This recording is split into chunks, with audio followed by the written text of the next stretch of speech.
نحمده ونصلي على رسوله الكريم اما بعد فاعوذ بالله من الشيطان الرجيم بسم الله الرحمن الرحيم رب اشرح لي صدري ويسر لي امري واحلل عقدة من لساني يفقهوا قولي والله سبحانه هو الاله الحق الذي سكنت اليه العقول واطمأنت بذكره القلوب والارواح لا تعرج الا بمعرفته فهو الاله الحق الكامل لذاته وما سوى الحق فهو ناقص لذاته واذا كان الكامل محبوبا لذاته وثبت ان الله كامل لذاته وجب كونه محبوبا لذاته مستحقا للعبادة وحده دون سواه الذين آمنوا وتطمئن قلوبهم بذكر الله ألا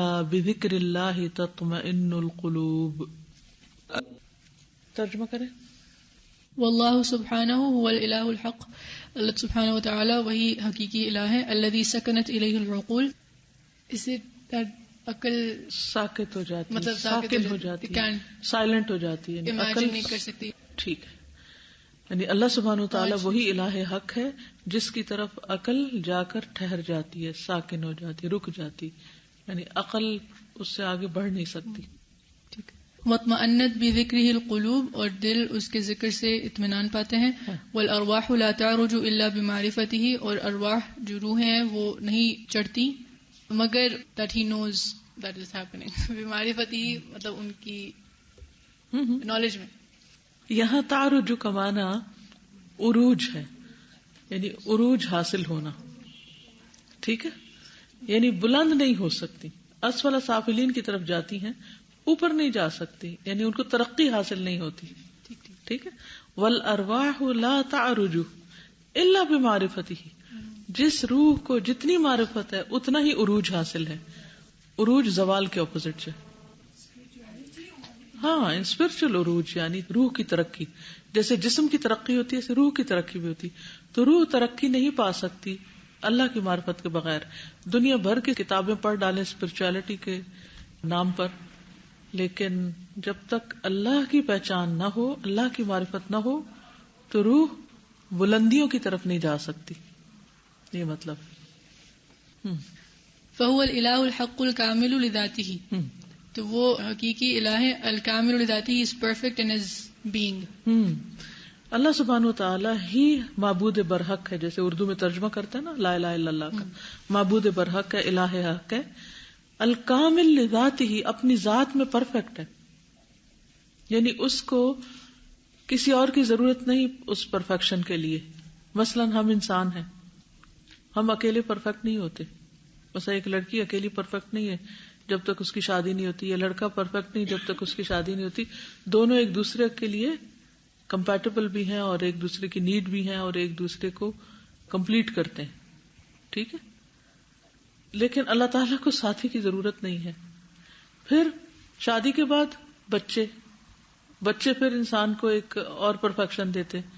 محتاج ہے نا انسان، ضرورت ہوتا ہی، چاہے اس کو ایموشنل ضرورت ہے یا کوئی بھی. لیکن اللہ سبحانہ وتعالیٰ کو بھی ضرورت نہیں، بچوں کی بھی ضرورت نہیں. تو انسان کی گروتھ یا انسان کی کمپلیشن مختلف نیڈز کے فلفل ہونے سے ہوتی. کوئی اس کی عقل کی ضرورت ہے، اور کوئی اس کی جذبات کی ضرورت ہے، اور کوئی اس کی روح کی ضرورت ہے، اور کوئی اس کی سوشل نیڈ ہے، اور کوئی کسی طرح کی. اللہ سبحانہ وتعالیٰ کو نہ کوئی سوشلائزنگ کی ضرورت ہے، نہ کسی استاد کی ضرورت ہے کہ وہ علم حاصل کر کے اپنی مینٹل گروتھ کر سکے، انٹلیکچولی وہ اپلفٹ کرے اپنے آپ کو، یا کسی انسان کی یا لوگوں کی ضرورت ہو.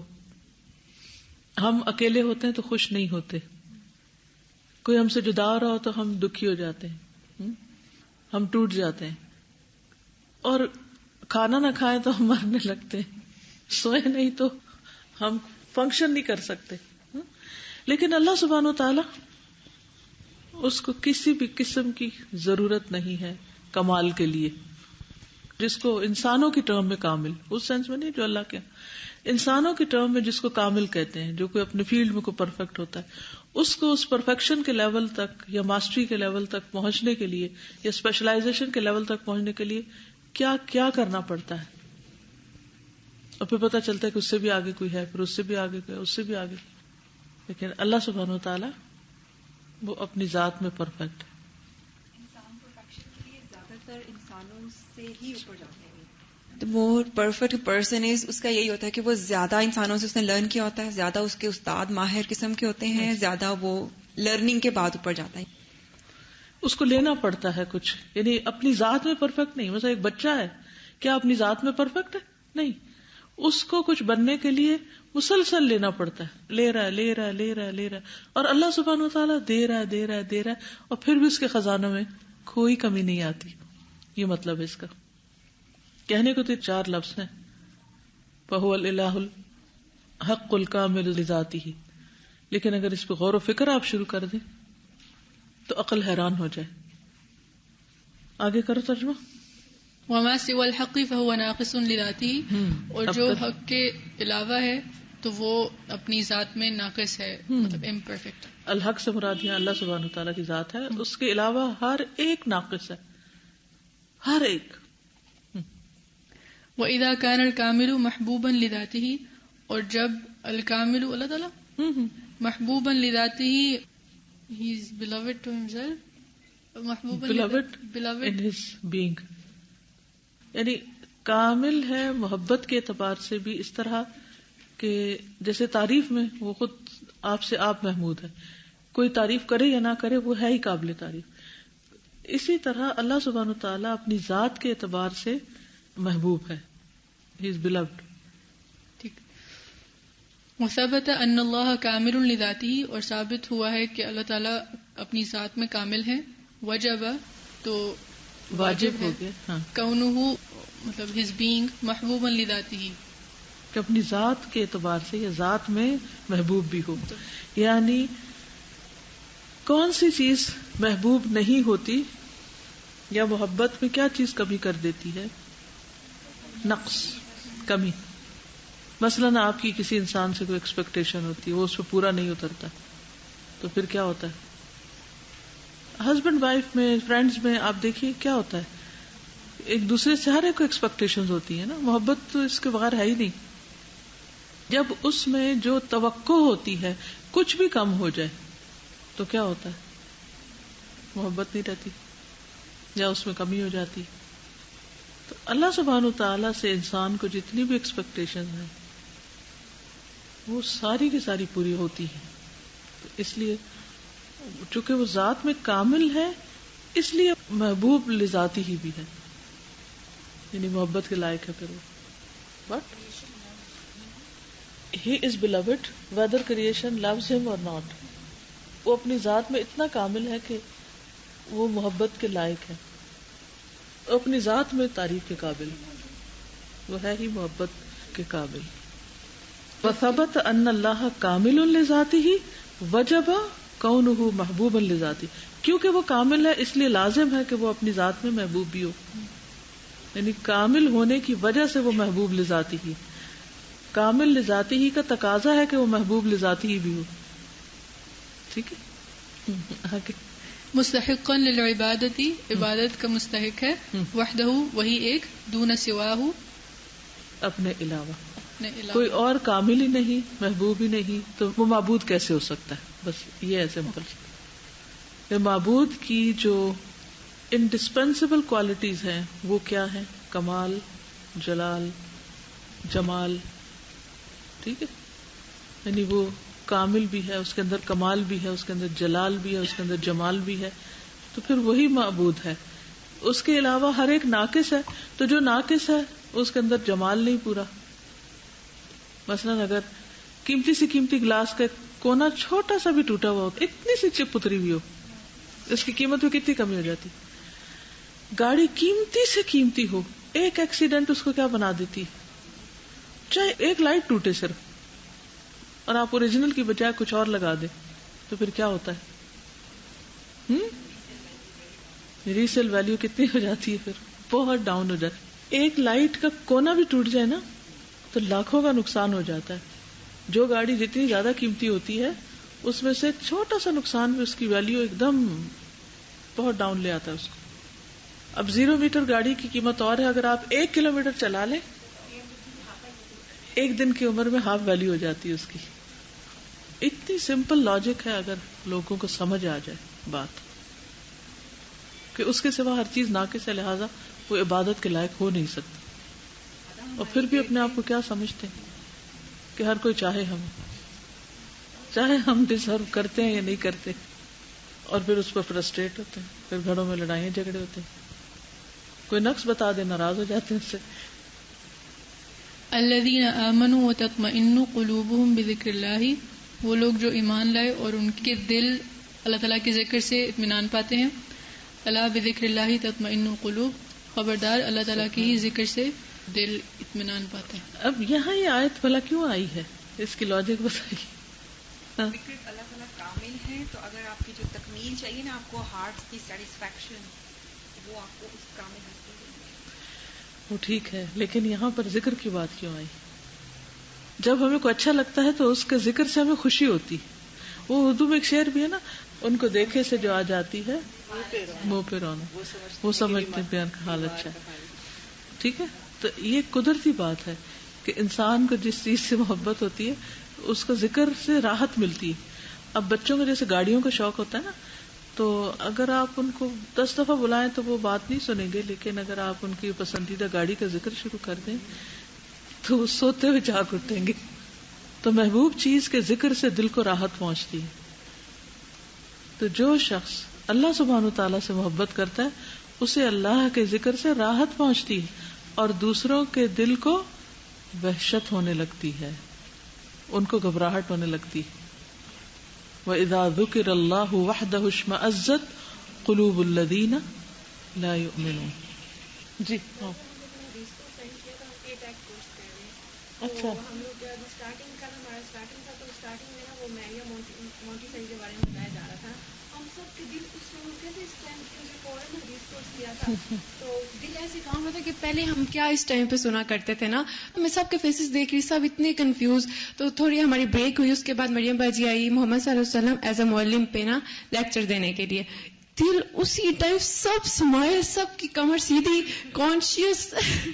اتنا مزے کا وہ مجھے لگا. میں نے کہا الحمدللہ اب کچھ لگا ہے کہ اب جب انٹیگریٹ کر رہے تھے ہم اس کو، تو تب ہمیں لگا کہ کچھ حاصل ہوا. دل واقعی سیٹسفائیڈ ہو گیا اسی ٹائم پہ الحمدللہ. اصل میں ہم نے محمد صلی اللہ علیہ وسلم کے اس رخ کو جانا ہی نہیں. ایک ایک حدیث کے اندر اتنے لیسنز ہیں کہ آپ کے سکھانے کا انداز کیا ہے. دنیا کی جتنی جدید تھیریز ہیں بلیو می، وہ ساری کی ساری وہاں جا کے ختم ہو جاتی ہیں. اور ہر ایجوکیشن سسٹم اپنی پروڈکشن سے پہچانا جاتا ہے نا کہ وہ تیار کیا کر رہا ہے. تو صحابہ کرام آپ کی پروڈکشن تھے، وہ کس سسٹم سے نکلے ہیں اس پر خود مسلمانوں نے بھی نہیں غور کیا. اس پر کام کرنے کی ضرورت ہے بہت توجہ کے ساتھ کہ آپ کے ٹیچنگ میتھڈز کیا تھے، آپ کی اسٹریٹجیز کیا تھی. اس کا تعلق ایمان سے کہا ہے الذین آمنوا، یس بالکل. ان کو اللہ کے ذکر سے خوشی حاصل ہوتی ہے، وہ مطمئن ہو جاتے ہیں. گاٹ اٹ، یعنی پتہ چل گیا، پا لیا جو چاہتے تھے وہ مل گیا، وہ پیاس بجھ گئی.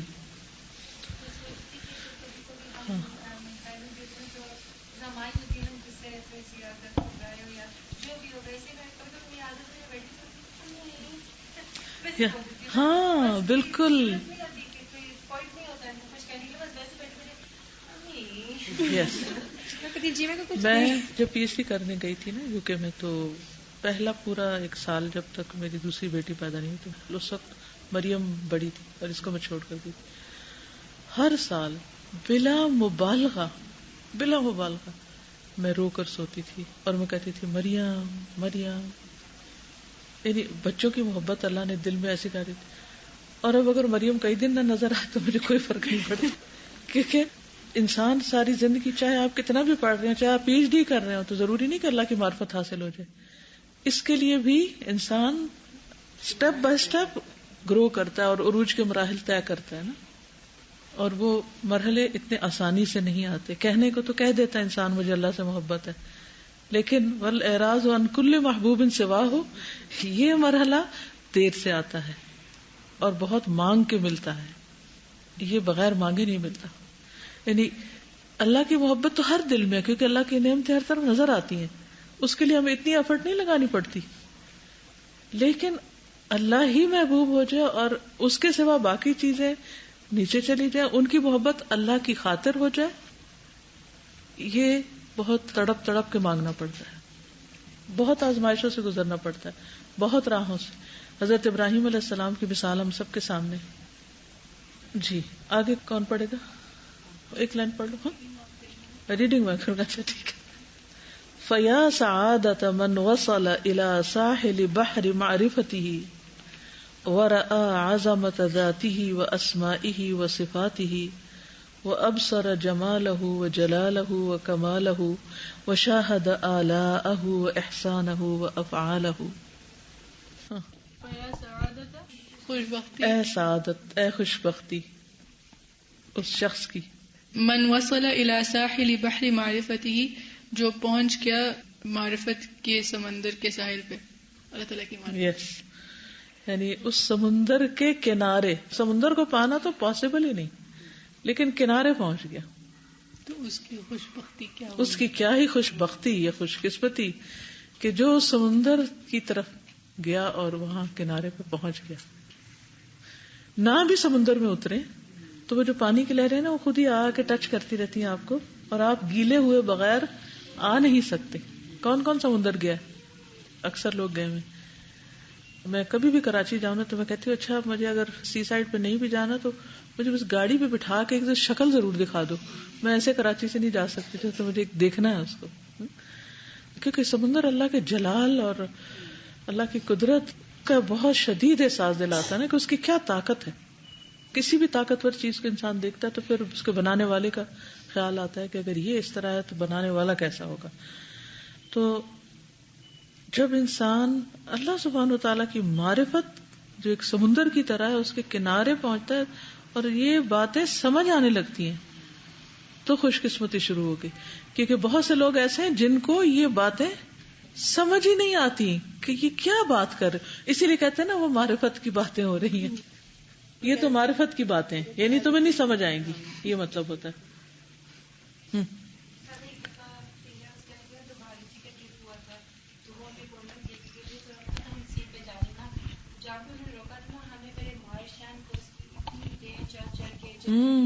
اور پھر اس کے بعد دیکھ کے پہاڑ آ گئے تھے، چڑھا ہی نہ جائے اوپر کیونکہ وہ نیچے اتر گئے. پھر مارچ اینڈ پھر آئی چلتے چلتے پھر پتہ نہیں کہاں سے گزر گئے. سبحان اللہ، کتنی اچھی مثال ہے. وہاں بھی جب ہم پہنچ گئے اتنی خوبصورت منظر تھا نا کہ میں ایکسپلین نہیں کر سکتی. لیکن یہ فرق مجھے وہ یاد آیا کہ جو پہنچ جائے ایک دم کتنے پہاڑ راستے میں کراس کر رہے پھر پہنچتا ہے. بہت سی آزمائشوں سے گزرنا پڑتا ہے. یعنی اللہ سبحانہ وتعالیٰ سے محبت کا آپ دعویٰ کر بیٹھے نا تو ہر چیز کی قربانی دینی پڑ جاتی ہے.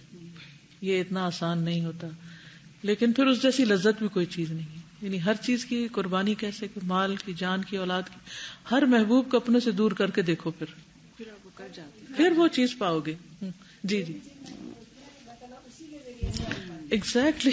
جو بھی چیز محبوب ہوتی ہے اللہ تعالیٰ اسی کے ذریعے من عذب بھی وہیں سے عذاب آتا ہے، وہیں سے تکلیف آتی ہے پھر انسان کو. پر سمندر میں ایک اور چیز لگتی ہے کہ اتنی اتھارٹی کے بعد جو اس کا کنٹرول ہے نا، یہ اتنا پانی ہے اور وہ یعنی بہت ویسے آ کے آتا ہے نا، اطاعت گزار. ہاں پڑھو. ورآ عظمت ذاتہ و اسمائہ و صفاتہ، اور اس نے دیکھا اللہ تعالیٰ کی ذات کی اور اسماء کی اور صفات کی عظمت کو. جمالہ و جلالہ و کمالہ، اور اس نے دیکھا ہاں دل کی آنکھ سے بالکل اللہ تعالیٰ کے جمال کو، جلال کو، کمال کو. مشاہدہ اور مشاہدہ کیا یا گواہ بنا، مشاہدہ کیا آلائہ اس کی نعمتوں کو، و احسانہ اور اس کے احسان کو، افعالہ اور اس کے افعال کو. تو ایسے شخص کی خوش قسمتی کا کیا کہنا جس نے یہ سب کچھ دیکھ لیا، پا لیا. فمجدہ بلسانہ وعظمہ فی قلبہ وشکرہ بجوارحہ وتلذذ بعبادتہ وطاعتہ. کیا زبردست بات کی ہے. یعنی جس کو یہ مل جاتا ہے پھر اس کے ایکشنز کیا ہو جاتے ہیں. فمجدہ تو وہ اس کی بزرگی بیان کرتا ہے بلسانہ ہی اپنی زبان سے، وعظمہ اور عظیم جانتا ہے اس کو فی قلبی اپنے دل میں، وشکرہ بجوارحہ اور اپنے اعضاء سے اس کا شکر ادا کرتا ہے، وتلذذ اور لذت پاتا ہے بعبادتہ اس کی عبادت سے، وطاعتہ اور اس کی اطاعت سے. اب یہیں سے ہمیں پتہ چل جائے گا کہ اس کی اطاعت اور عبادت میں کتنی لذت ہے. ہمیں ابھی ظہر پڑھ کے آ رہے ہیں، کتنی لذت پائی نماز میں. نماز جو ہے نا وہ ایک کرائٹیریا ہے، ایک معیار ہے، ایک پیمانہ ہے جس سے پتہ چلتا ہے کہ ہمارے دل میں کتنی محبت ہے اللہ تعالیٰ کی اور ہم کیا حق ادا کر رہے ہیں اس کا. اس میں مجھے یہ خیال آ رہا ہے کہ ہر وقت ایک جیسی لذت نہیں آتی ہر نماز میں. اتنے کچھ ہو جاتا ہے دن میں، بعض دفعہ انسان کی سوچیں یا عمل اس کے، اور اتنی کچھ چیزیں ہوتی ہیں جس کی وجہ سے اس کی ہر نماز صرف اعمال نہیں، اس کے جو جوارح ہیں. مثلا اگر آپ نے آرام نہیں کیا، آپ کے جسم اگر درد کر رہا ہے، آپ نے کھانا ٹھیک نہیں کھایا ہوا، زیادہ کھا لیا یا کم کھا لیا ضرورت سے، اس میں اعتدال نہیں، تو آپ کی نماز میں وہ یکسوئی نہیں رہے گی. آپ کا معاملہ کسی سے صحیح نہیں ہوا تو وہ نماز میں اثر انداز ہو جائے گا.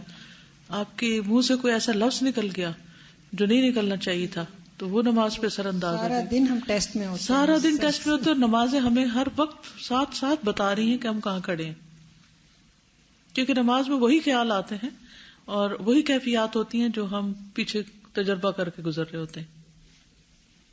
دادا یہ جو پیچھے اوپر ہے نا کہ وہ شاہدہ کہ اس نے مشاہدہ کیا، تو یہاں مجھے خیال آ رہا ہے کل رات کو ہم گئے ہوئے تھے، کسی کی ڈیتھ ہو گئی تھی اور وہاں پر ہم تعزیت کے لیے گئے، تو وہ سنا رہی تھی کہ وہ جو صاحب تھے ان کے ہسبینڈ وہ کینسر میں کافی عرصے سے مبتلا تھے، پھر کمزوری تھی، کہتی ان کو تکلیف کوئی بھی نہیں تھی، اور کل یہ ہوا کہ صبح سے ان کا فیور نیچے آتا یعنی کہ وہ ٹیمپریچر ڈاؤن ہوتے بس وہ چلے گئے. تو میں اس وقت بیٹھی ہوئی سوچ رہی تھی کہ اگر میں ان صاحب کی جگہ ہوتی تو میرے کیا احساسات ہوتے، اور میں ان سے یہی پوچھ رہی تھی کہ وہ کچھ کہہ رہے تھے، کچھ انہوں نے کہا ان کا گلا خراب ہو گیا تھا تو وہ کچھ بول نہیں سک رہے تھے.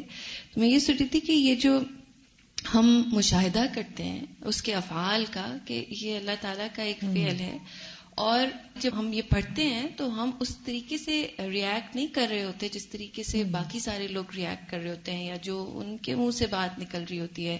میں یہ دل میں سوچی تھی کہ اگر میرے ساتھ یہ ہو کہ مجھے تکلیف کوئی نہیں ہے، یٹ آئی نو کہ میں نے 1 سال بعد یا 6 مہینے بعد یا بالکل اینڈنگ ہے، تو میری نماز میں بھی بڑی خشوع ہوگی اور کتنی زیادہ مطلب اللہ تعالیٰ سے معرفت ہوگی اور لوگوں کی میرے سے ایکسپیکٹیشن بھی نہیں رہیں گی، تو ایک لذت کا احساس ہوگا.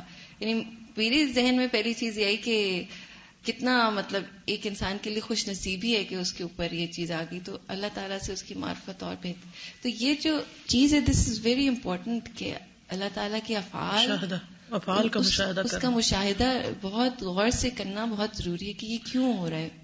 اور ابھی جیسے میں یہاں صحن سے گزرتی ہوں نا تو مختلف پودے اور ان کے مختلف طرح کے پتے ہیں، تو میں ان کو جب دیکھتی جاتی ہوں تو میں سوچتی ہوں کہ ایک کو اللہ تعالیٰ نے کیسے بنایا ہے، دوسرے کو کیسا، تیسرے کو کیسا، تو ہر ایک کا فرق ہے نا. تو یہ اللہ کے افعال ہے نا کہ کسی کو کیسا بنایا، کسی کو کیسا. انسانوں کی شکلوں پر ہی غور کریں تو اس میں بھی انسان کو حیرانی ہوتی ہے. تو ہر جگہ اللہ تعالیٰ کے افعال نظر آ رہے ہیں لیکن ہم ان کا مشاہدہ نہیں کرتے. ابراہیم علیہ السلام نے مشاہدہ کیا تھا، سورج کو دیکھا، چاند کو دیکھا، ستارے کو دیکھا. آگے چلتے ہیں. واللہ سبحانہ هو النور وحجابہ النور احتجب عن العقول بشدت ظہورہ واختفى عنها بکمال نورہ. عن ابی ذر رضی اللہ عنہ قال سألت رسول اللہ صلی اللہ علیہ وسلم هل رأيت ربک قال نور انا اراہ یا انا اراہ اخرجہ مسلم. وقال النبی صلی اللہ علیہ وسلم عن ربہ عز وجل حجابہ النور لو کشفہ لأحرقت سبحات وجہہ ما انتہى الیہ بصرہ من خلقہ اخرجہ مسلم. واللہ سبحانہ هو النور، اللہ سبحانہ وتعالی وہ نور ہے، وحجابہ النور اور ان کا حجاب نور کا ہے، بلکہ ان کا حجاب نور ہے. احتجب عن العقول بشدت ظہورہ، چھپ گیا. احتجب مطلب اللہ تعالیٰ نے حجاب لیا، مطلب وہ چھپ گیا. اللہ تعالیٰ چھپ گئے عن العقول عقلوں سے بشدت ظہوری ہی اپنے ظہور کی شدت کی وجہ سے. اگر وہ ظاہر ہو جائیں تو جیسے موسیٰ علیہ السلام بے ہوش ہو گئے تھے صرف چھوٹی سی تجلی پر، تو اس وجہ سے وہ نظر نہیں آتے. یعنی حجاب کیوں اختیار کیا ہے عقول سے؟ بشدت ظہوری ہی، ظہور کی شدت کی وجہ سے. واختفى عنها، اور وہ چھپ گیا ان سے، بکمال نور ہی اپنے نور کے کمال کی وجہ سے. کامل نور کی وجہ سے چھپے ہوئے، دونوں اعتبار سے چھپے ہوئے. عن ابی ذر، ابو ذر رضی اللہ عنہ سے روایت ہے، قال، انہوں نے کہا، سألت رسول اللہ صلی اللہ علیہ وسلم، میں نے رسول اللہ صلی اللہ علیہ وسلم سے پوچھا، هل رأيت ربک، کیا آپ نے اپنے رب کو دیکھا ہے؟ قال، انہوں نے فرمایا، نور ہے، ان اراہ یا اراہ، میں ان کو کیسے دیکھوں؟ اراہ کیسے میں دیکھتا ان کو، یا اراہ کیسے وہ دکھائے جاتے مجھ کو. وقال النبی صلی اللہ علیہ وسلم عن ربہ عز وجل، اور نبی صلی اللہ علیہ وسلم نے اپنے رب کے بارے میں فرمایا، حجابہ النور، اس کا حجاب نور ہے، لو کشفہ، اگر وہ ہٹائے اس کو، وہ ہٹائے اس کو، لأحرقت، جل جائیں، جلا دی، احرق افعال سے جلا دے، سبحات وجہی، اس کے چہرے کے کرنے، اس کے چہرے کی کرنے، منتہا الیہ بصرہ من خلقہ، جہاں تک اس کی نگاہ جائے اپنی کریشن میں، اپنی خلق میں. اس کے چہرے کی کرنیں جلا دیں جہاں تک نگاہ پہنچے اس کی مخلوق میں سے، کچھ باقی نہ رہے. یہ بصر وہ جو ہے، یہ خلق کی بصر کی بات ہے یا اللہ تعالیٰ کی بصر کی؟ اللہ تعالیٰ کی بصر کی بات، اللہ تعالیٰ کی نگاہ جہاں تک پہنچے، یعنی کوئی چیز باقی نہ رہے. یس، ایوری تھنگ. واللہ سبحانہ هو المألوہ المعبود المحبوب. یہ جملہ کون پڑھے گا اگلا؟ ذرا پڑھ کے دکھائیں مجھے، میں مانوں آپ لوگوں کو. پڑھیے آپ پڑھیے ذرا. والعباد مولہون، یہ کس نے کہا؟ ہاں یہ ٹھیک ہے، چلو اب تو راز فاش ہو گیا. مولہون، مولعون، یس ٹھیک ہے، کیونکہ بظاہر پڑھنے والے مولعون پڑھتے ہیں اس لیے. واللہ سبحانہ هو المألوہ المعبود المحبوب، والعباد مولہون مولعون بالتضرع الیہ فی جمیع الاحوال.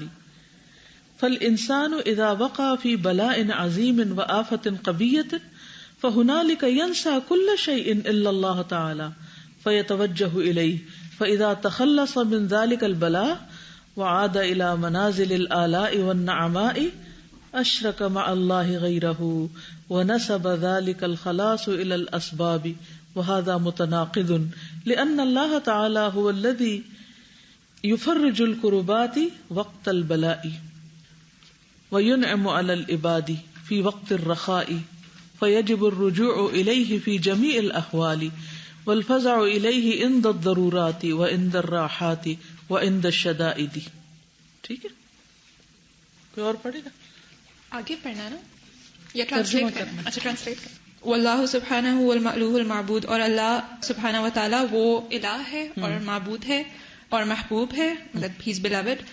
والعباد مولہون، اور جو بندے ہیں وہ اس کو الہ بنا رہے ہیں. ہاں، مولعون، اور یاد کر رہے ہیں، اور یاد کر رہے ہیں، بالتضرع، عاجزی کے ساتھ، الیہ فی جمیع الاحوال، مطلب اس کی طرف، یعنی اس کی طرف عاجزی کرتے ہوئے ہر حال میں، ہر قسم کے حالات.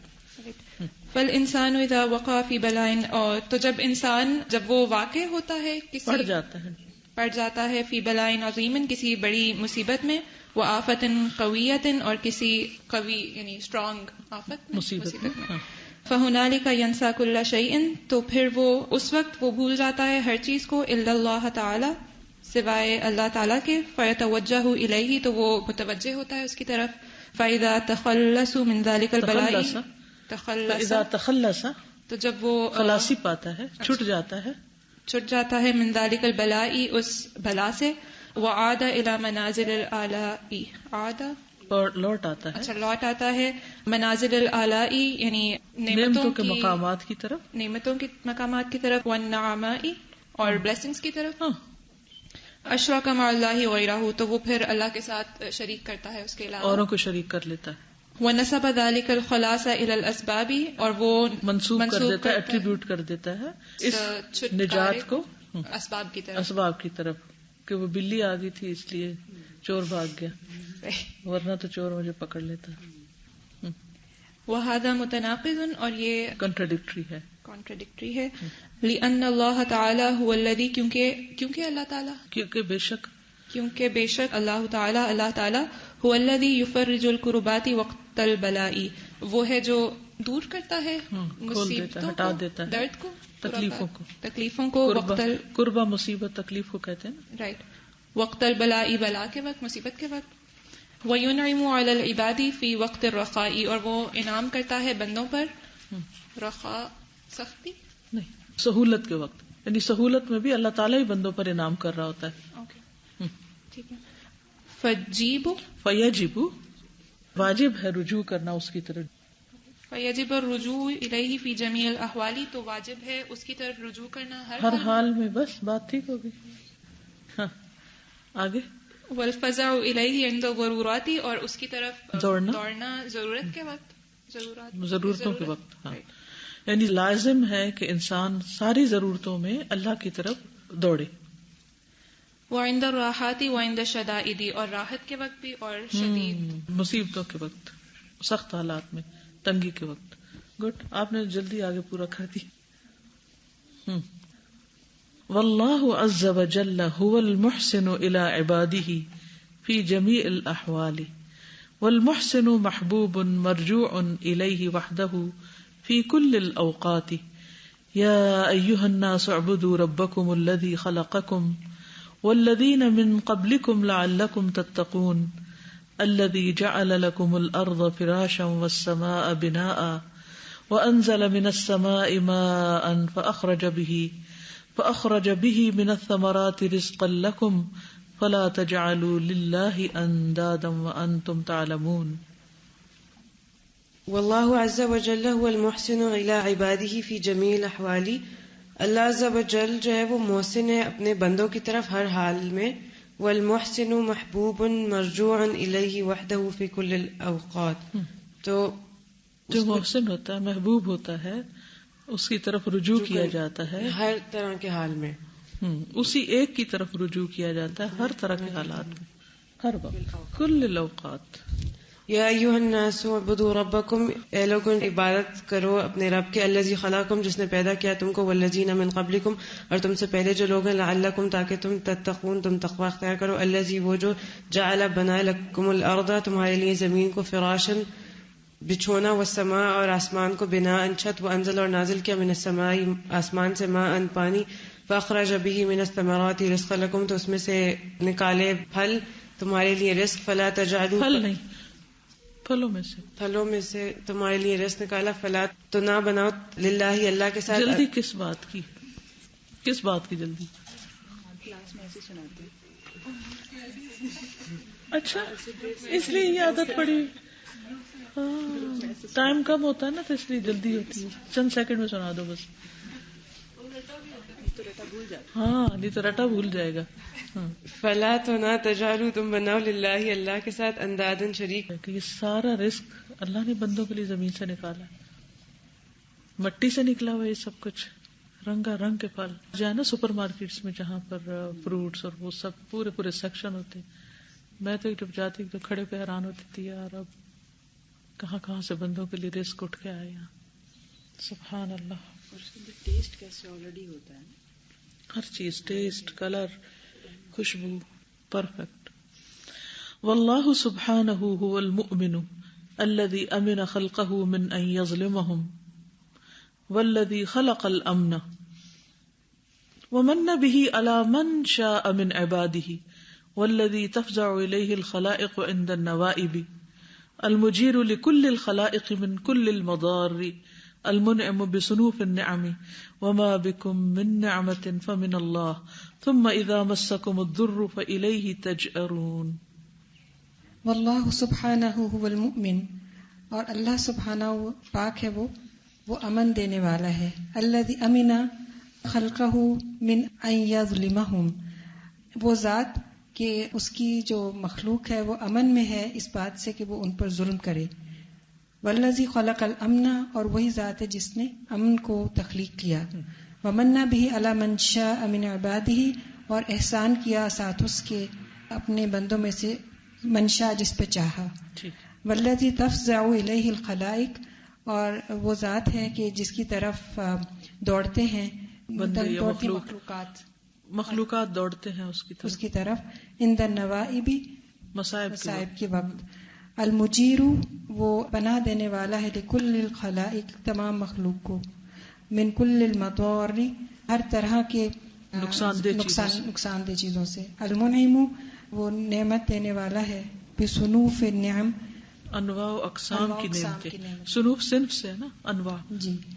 وما بکم من نعمت فمن اللہ، تو جو بھی تمہارے پاس کوئی نعمت ہے تو وہ اللہ کی طرف سے ہے. ثم اذا مسکم الضر، پھر جب تمہیں کوئی تکلیف چھوتی ہے فالیہ تجأرون، تو اسی کی طرف تم پکارتے ہو، اسی کی طرف فریاد کرتے. ٹھیک ہے. سبحانہ المتفرد بالنعم وکشف النقم واعطاء الحسنات ومغفرة السیئات وکشف الکربات وستر الزلات، كما قال سبحانه وَإِن يَمْسَسْكَ اللَّهُ بِضُرٍّ فَلَا كَاشِفَ لَهُ إِلَّا هُوَ وَإِن يُرِدْكَ بِخَيْرٍ فَلَا رَادَّ لِفَضْلِهِ يُصِيبُ بِهِ مَن يَشَاءُ مِنْ عِبَادِهِ وَهُوَ الْغَفُورُ الرَّحِيمُ. فَتَبَارَكَ اللَّهُ رَبُّ الْعَالَمِينَ وَتَبَارَكَ اللَّهُ أَحْسَنُ الْخَالِقِينَ وَالْحَمْدُ لِلَّهِ رَبِّ الْعَالَمِينَ. وَهُوَ سُبْحَانَهُ الْمُتَفَرِّدُ بِالنِّعَمِ، اللہ سبحانہ و تعالی اکیلا ہے نعمتوں کے ساتھ، یعنی نعمتیں دینے والا. وَكَشْفِ النِّقَمِ، بالنعم کے ساتھ آ رہا ہے، اور تکلیفیں دور کرنے والا. وَإِعْطَاءِ الْحَسَنَاتِ، اور نیکیاں عطا کرنے والا. وَمَغْفِرَةِ السَّيِّئَاتِ، اور برائیوں کو ڈھانپنے والا. وَكَشْفِ الْكُرُبَاتِ، اور تکلیفوں کو دور کرنے والا، ہٹانے والا. وَسَتْرِ الزَّلَّاتِ، اور پھسلن کو چھپانے والا، یعنی غلطیوں کو چھپانے والا. کما قال سبحانہ، جیسے فرمایا اللہ تعالیٰ نے. وَإِن يَمْسَسْكَ اللَّهُ بِضُرٍّ، اگر اللہ سبحانہ و تعالیٰ تمہیں کوئی نقصان پہنچائے، فَلَا كَاشِفَ لَهُ، تو اسے کوئی ہٹانے والا نہیں، إِلَّا هُ، مگر وہی. وَإِن يُرِدْكَ بِخَيْرٍ، اور اگر وہ تیرے ساتھ کوئی ارادہ کر لے بھلائی کا، فَلَا رَادَّ لِفَضْلِهِ، تو اس کے فضل کو کوئی ہٹانے والا نہیں. یصیب بہ من یشاء، جس کو چاہتا ہے پہنچاتا ہے، یعنی اپنا فضل. من عبادہ، اپنے بندوں میں سے. وہو الغفور الرحیم، اور وہ غفور الرحیم ہے. فتبارک اللہ رب العالمین، بس بہت بابرکت ہے اللہ جو رب العالمین ہے. وتبارک اللہ احسن الخالقین، اور بہت بابرکت ہے اللہ جو سب سے بہترین ہے پیدا کرنے والوں میں. والحمد للہ رب العالمین. اس میں یہ بات آ رہی ہے جی. ساحل البحر من وصل الى ساحل بحر معرفته ورع عظمت ذاته واسمائه وصفاته. تو ہم کراچی میں ساحل پہ گئے، تو جب پہنچے وہاں پر تو وہ خود بخود ایک وہ جو ہے نا اٹریکٹ بھی کر رہا ہوتا ہے نا سمندر آپ کو، کہ آپ خود بخود اس طرف جا رہے ہوتے ہیں. ہم جب وہاں پہنچے تو وہاں پہ کچھ لوگ تھے، لڑکے سے تھے، ینگسٹرز سے تھے، تو وہ کافی اندر تھوڑا سا گئے ہوئے تھے، سمندر کے اندر کھڑے ہوئے تھے. جب ہم نے ساحل سے دیکھا تو ان کو دیکھ کے ہم نے کمنٹ کیا کتنے بے وقوف ہیں، اگر ان کو اندازہ نہیں ہو رہا ہے کہ کتنے زیادہ اندر گئے ہوئے ہیں اور اس طرح سے کھڑے ہوئے ہیں کہ اتنے ڈوبے ہوئے ہیں نا. یہ ہم نے کہا بہت بے وقوفی کی بات ہے یہ. اچھا، تھوڑی دیر بعد ہم سارے جو تھے وہ آگے ہلکا ہلکا بڑھنا شروع ہو گئے، اور بالکل اندازہ نہیں ہوتا سمندر میں کہ آپ کتنا اندر جا رہے ہیں. وہ جو کہتے ہیں نا لوگ کہ وہ خود سمندر میں کشش ہوتی ہے، اور بالکل ٹرو والی بات.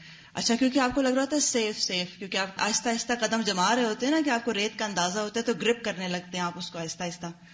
تو جب ہم اور آگے بڑھتے گئے سارے، اچھا بالکل مگن ہو کے اندر جا رہے ہیں. جب میں نے پیچھے مڑ کے دیکھا تو وہ جو بے وقوف لڑکے تھے وہ کافی پیچھے تھے ہم سے جن کو ہم نے کمنٹ یہ کیا تھا آ کے، اور اس وقت یہ لگ رہا تھا کہ وہ کافی اندر ہیں، لیکن جس وقت ہم کافی سے زیادہ اندر ہو چکے تھے تو وہ کافی پیچھے رہ چکے تھے. جب ہم نے اپنے آنکھ کو دیکھا کمر تک یعنی پانی ہمارے تھا سمندر کا. ہر تھوڑی دیر بعد جب لہر آتی تھی تو وہ باقاعدہ ہمارے فیس کے اوپر ٹچ کرتی تھی آ کے، اور اتنی زور سے وہ لگتی تھی، اور سب ایک دوسرے کا ہاتھ پکڑ لیتے تھے اس وقت جو تھا. اور پھر بھی وہیں کھڑے رہتے تھے, اور پھر اس پہ وہ یہ نہیں ہوتا تھا کہ اب ہو جائے.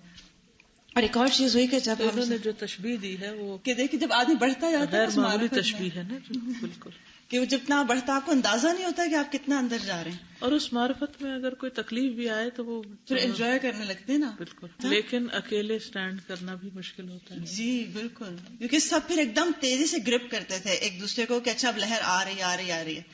اور پھر اسی طرح جب سمندر پہ ابھی انٹر ہو رہے تھے نا, تو میں نے ویسے ہی دیکھ کے سمندر کو میں نے کہا سبحان الذی سخر لنا ھذا, جو تھا نا یہ پڑھا اس کو دیکھ کے کہ کیسے اللہ نے مسخر کیا ہوا اس پانی کو.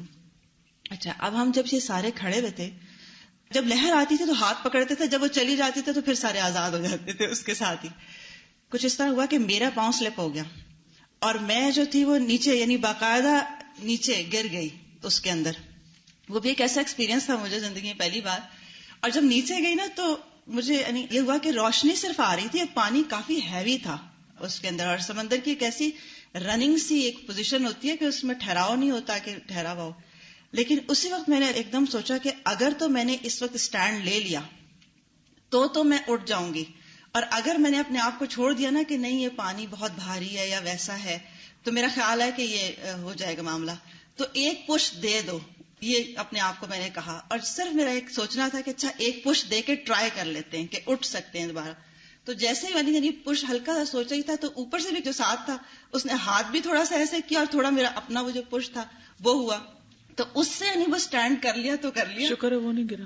لیکن مجھے اس وقت وہ دعا یاد آ گئی کہ میں نے جو داخل ہوتے پڑھی تھی کہ سبحان الذی سخر لنا ھذا, کہ جو چیز ہوتی ہے, کیونکہ ان دنوں میں یہ خبر آ رہی تھی کہ ساحل پہ نا لہریں بہت اونچی ہیں تو احتیاط کریں اور ویسے کریں. تو اس پہ میں جب جا رہی تھی تو میں لوگوں کو جب دیکھ رہی تھی تو میں سوچ رہی تھی اچھا جس کے لیے اللہ کا حکم ہو جاتا ہوگا نا, وہ سورہ نوح والی بات کی جب, تو جس کے لیے اللہ کا حکم آتا ہوگا نا تو یہ اس کو نگلتی ہوں گی, اور جس کے لیے ہوگا تو اگل دیتی ہوں گی یہ لہریں. تو ویسے ہی خود ہی سوچ رہی تھی ان باتوں کو, پریکٹیکل وہ واقعی کر کے دیکھا اس چیز کو. جی آپ کچھ کریں. کہ اللہ سبحانہ و تعالیٰ ہماری غلطیاں چھپا دیتے ہیں.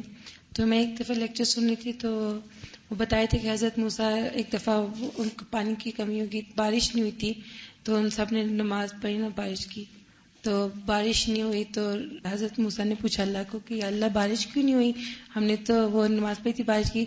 تو اللہ سبحانہ تعالیٰ نے کہا تھا موسیٰ تمہاری بستی ہے نا, یہاں پہ ایک بندہ ہے مطلب گنہگار ہے نا, تو پتہ نہیں ایسے کچھ تھا کہ کوئی ہے ایسا. تو حضرت موسیٰ واپس گئے تو انہوں نے پوچھا نا کہ کون ہے ایسا جس نے اللہ سبحانہ تعالیٰ کو اتنا ناراض کیا کہ انہوں نے دعا نہیں ہماری سنی, ہمیں نماز نہیں قبول ہوئی, بارش نہیں آئی. تو کسی نے نہیں ہینڈ اوپر کیا نا, تو ان کو لگا کہ اب بارش ہوگی نہیں. تو پھر انہوں نے کہا چلو پھر ہم جا کے نماز کر لیتے ہیں, یہ تو کوئی اٹھ نہیں رہا. تو انہوں نے دوبارہ جو نماز پڑھی تو بارش ہونا شروع ہوگی نا. تو حضرت موسیٰ کنفیوز ہو گئے کہ یہ کیا ہوا ہے, کسی نے ایڈمٹ تو کیا نہیں اپنی مسٹیک.